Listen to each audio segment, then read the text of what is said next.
తనపై నమోదైన కేసులు మాఫీ చేసుకునేందుకు సీఎం చంద్రబాబు యథేచ్ఛగా అధికార దుర్వినియోగానికి పాల్పడుతూ బెయిల్ నిబంధన ఉల్లంఘిస్తున్నారని ఎమ్మెల్యే వైఎస్ఆర్సీపీ రాష్ట్ర అధికార ప్రతినిధి తాటిపర్తి చంద్రశేఖర్ ఆగ్రహం వ్యక్తం చేశారు.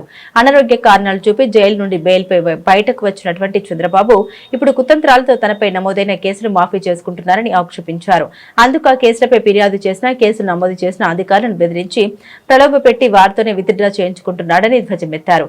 నిజాయితీగా విచారణ ఎదుర్కొనే ధైర్యం లేక చట్టం తన పని తాను చేసుకుంటూ పోతే తాను జైలుకు పోవడం ఖాయమని గ్రహించిన చంద్రబాబు ఇలా అడ్డదారులు తొక్కుతున్నారని ఆక్షేపించారు. అన్ని ఆధారాలతోటి ఎఫ్ఐఆర్లు నమోదు చేసి తగినటువంటి సాక్ష్యాలను సేకరించి రాష్ట్ర మరియు కేంద్రంలో ఉన్నటువంటి వ్యవస్థల ద్వారా కాగ్ లాంటి వ్యవస్థల ద్వారా కూడా తప్పులు జరిగాయని నిర్ధారించినటువంటి కేసులను కూడా తనకున్నటువంటి అధికారంతో ఎవరైతే అధికారులు కంప్లైంట్ చేశారో వాళ్ళనే బెదిరించి వాళ్లతోటే కేసులను విత్డ్రా చేయించుకుంటూ చీకట్లో నిబంధనలకు తూట్లు పొడుస్తున్నట్టుగా ప్రతి వ్యవహారాన్ని కూడా చక్కదిద్దేటటువంటి కార్యక్రమం చేసుకుంటూ ఉన్నారు. ఈ దేశంలోనే చంద్రబాబు నాయుడు గారు రిచెస్ట్ ముఖ్యమంత్రి. అదేవిధంగా దాని వెనుకున్నటువంటి భాగోతం అత్యధిక కేసులు కలిగినటువంటి ముఖ్యమంత్రి, నేరారోపణలు కలిగినటువంటి ముఖ్యమంత్రి. ఏలేరు కేసు నుండి తీసుకుంటే నోటుకు కోట్లు ఇచ్చే కేసు వరకు అన్ని ఆధారాలతో దొరికినటువంటి వ్యక్తి. ఒకటా రెండా 2014-19 కాలంలో ఈ రాష్ట్రంలో దాదాపుగా 4380 లిక్కర్ షాప్స్ ఉండేది. ఎవరైనా లిక్కర్ షాప్ను దక్కించుకోవాలి అంటే ప్రివిలేజ్ ఫీజు పే చేయాలి. చంద్రబాబు నాయుడు గారు అధికారాన్ని ఉపయోగించుకోవాలనుకున్నాడు.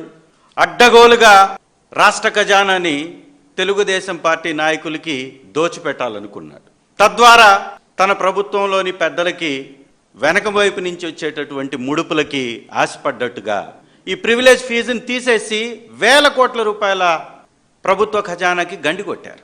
మరి దీనికి ఏమన్నా కేబినెట్ అనుమతి ఉందా అంటే లేనే లేదు. 3 సార్లు చంద్రబాబు నాయుడు గారు సంతకాలు పెట్టారు. ఏకంగా కేబినెట్ అనుమతి లేకపోవడాన్ని కాగ్ దుయ్యబట్టింది, తప్పుబట్టింది. దాదాపుగా వేల కోట్ల రూపాయలు ప్రజాసొమ్ము దుర్వినియోగమైంది, పక్కదారి బట్టి.